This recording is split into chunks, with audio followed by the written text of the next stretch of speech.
তোমরা কিন্তু ঠিকই দেখেছো, এইভাবেই কিন্তু কলেজ বা ইউনিভার্সিটিতে খাতা চেকিং হয়ে থাকে। তোমরা যারা ক্যালকাটা ইউনিভার্সিটি ছাড়াও যে কোনো ইউনিভার্সিটির আন্ডারে ইভেন সেমিস্টার বা অড সেমিস্টারে পড়ো, তোমাদের এক্সাম দেওয়ার পরে এইভাবেই কিন্তু খাতা চেকিং হয়ে থাকে। তার প্রুফ কিন্তু তোমাদেরকে আমি তুলে ধরলাম, তোমরা ভিডিওটি আরও একবার দেখে নাও।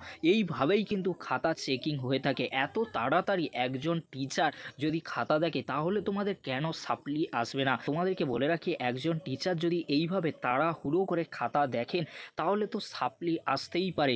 হয়তো তোমার হাতের লেখা খারাপ কিন্তু তুমি ভালো লিখেছো, তোমার যে লেখাটি সেটি কিন্তু যদি ভালো করে পড়া হয় সেখানে কিন্তু মার্কস কিন্তু দেওয়া হতে পারে। বাট এইভাবে যদি খাতা দেখা হয় তাহলে সাপ্লি তোমাদের আসতেই পারে।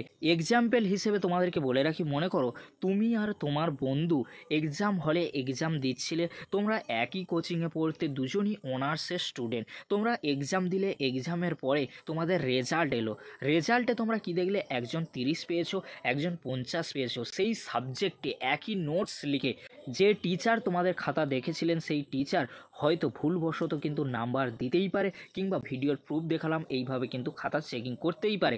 এখানে তোমাদেরকে বলে রাখি, তোমরা যে দুজন এক্সাম দিয়েছিলে সেখানে তোমরা একই নোটস কিন্তু হুবহু লিখে এসেছো, তাহলে নাম্বারটা কিসের জন্য তোমাদেরকে কম দেওয়া হলো? হয়তো যে প্রফেসর বা স্যার বা ম্যাডাম তোমাদের খাতাটি দেখেছিলেন সেখানে কিন্তু ভালো করে চেকিং করা হয়নি, সেই জন্য নাম্বার কম আসতেই পারে।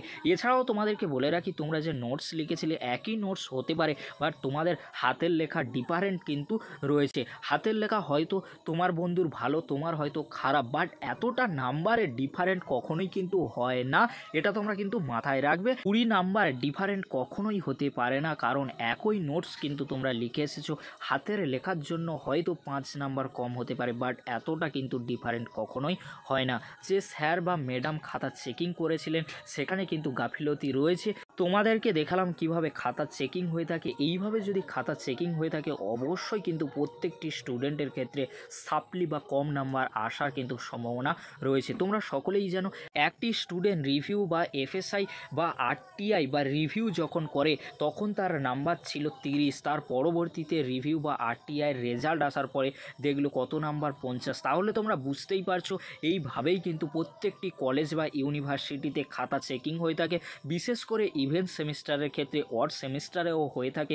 তাহলে তোমরা বুঝতেই পারছো যে ইউনিভার্সিটির বা কলেজগুলি ইভেন্ট সেমিস্টার বা অড সেমিস্টারে কিভাবে খাতা দেখা হয়ে থাকে তার প্রুফ কিন্তু আমি তোমাদের সামনে তুলে ধরলাম, যে এইভাবে প্রত্যেকটি ইউনিভার্সিটির ক্ষেত্রে খাতা কিন্তু দেখা হয়ে থাকে। খাতা কিন্তু ভালোভাবে চেকিং হয় না।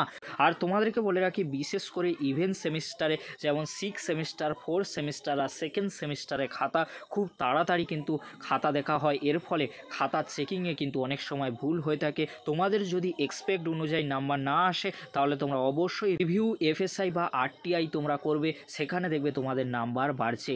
যদি এইভাবে খাতা চেকিং হয় পরবর্তীতে তোমরা যখন রিভিউ বা এফএসআই বা আরটিআই করবে সেখানে তো অবশ্যই নাম্বার বাড়বে। সেই জন্য তোমাদেরকে বলবো, তোমরা যারা ওয়ার্ড সেমিস্টার বা ইভেন্ট সেমিস্টারে পড়ছো, তোমরা এক্সাম দিয়েছো, তোমাদের রেজাল্ট আসার পরে তোমরা রেজাল্টে খুশি হওনি, অবশ্যই তোমরা রিভিউ বা এফএসআই বা আরটিআই করতে পারো। আরটিআই বা এফএসআই যে প্রসেসগুলি রয়েছে সেই প্রসেসে তোমরা আবেদন বা অ্যাপ্লাই করতে পারো। এবারে তোমাদেরকে বলে রাখি, খাতায় কি কি ভুল হলে ওয়ার্ড সেম বা ইভেন্ট সেমিস্টারে অনেক লিখলেও সাপ্লি চলে আসে। তোমরা যখন লিখবে অবশ্যই খেয়াল রাখবে 1 থেকে 5 পেজ পর্যন্ত ভালো লেখার, কারণ তোমরা অনেক লিখলেও সাপ্লি আসতে পারে। কিভাবে খাতা চেকিং হয়ে থাকে সেটা তোমাদেরকে তুলে ধরলাম, তোমাদেরকে দেখালাম তার প্রুফ যে এইভাবে খাতা কিন্তু চেকিং হয়ে থাকে। সেক্ষেত্রে তোমাদেরকে বলবো, তোমরা যখন খাতায় লিখবে অবশ্যই 1 থেকে 5 পেজ পর্যন্ত তোমরা ভালো করে লেখার চেষ্টা করবে পরিষ্কার পরিচ্ছন্নভাবে, তাহলে তোমাদের নাম্বার বাড়তে পারে। আর এই ভুলগুলি তোমরা কখনোই কিন্তু করবে না। তোমরা যখন ভালো করে লিখবে অবশ্যই তোমরা খেয়াল রাখবে তোমাদের দাগ নম্বরগুলি ঠিকঠাক পড়েছে কিনা, এই বিষয়গুলি তোমাদেরকে খেয়াল রাখতে হবে। আর পরিষ্কার পরিচ্ছন্নভাবে লিখবে, যা পাত্তা কিন্তু লেখার চেষ্টা করবে না। তোমরা যতটুকু জানো ততটুকুই কিন্তু লেখার চেষ্টা করবে। তোমরা পাশের বন্ধুর দেখে ভুলভাল লেখার কিন্তু চেষ্টা করবে না।